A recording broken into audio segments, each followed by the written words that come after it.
L'essence de l'étudiant n'a pas changé. Il cherche et cherchera toujours à acquérir une connaissance. Mais qui a dit qu'il fallait que cela se passe entre les murs de nos universités ou de nos écoles? Le savoir à privilégier est-il seulement théorique? La formation est à nuancer de plus en plus par la pratique. L'étudiant aujourd'hui a à disposition énormément de savoir entre les mains. Ce sont les nouvelles technologies, les médias, bref, l'ère de l'accès.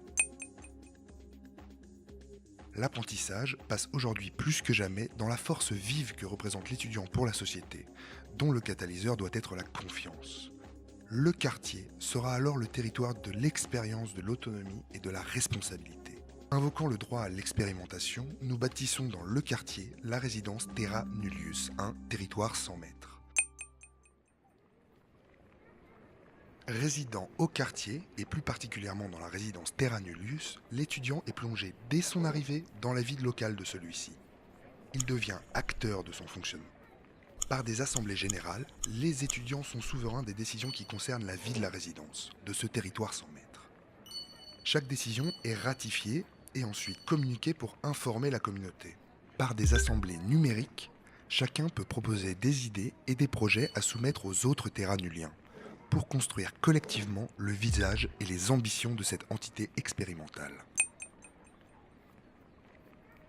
Le quartier doit devenir le témoin de la richesse des compétences représentées sur son territoire par ses résidents, habitants et étudiants. C'est en faisant le choix de s'engager dans les associations de quartier, de faire don de son temps au service aux habitants ou enfin de participer à des projets qu'il se construit singulièrement. En prenant part à un projet orchestré par Terra Nullius, par exemple, l'étudiant ne rompt pas avec le système universitaire classique. Cet échange de temps est soutenu par le défraiement de la vie quotidienne de l'étudiant, mais surtout par un gain de compétences propres, valorisables. Faire de la vie dans le quartier une expérience mémorable favorise le rayonnement de celui-ci à l'international. Ainsi, les étudiants de retour dans leurs universités respectives sont toujours affiliés au quartier. Les étudiants deviennent des ambassadeurs.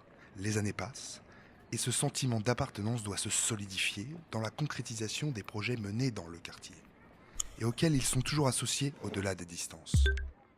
Prenons la vigne à l'initiative de la 12e promo comme exemple.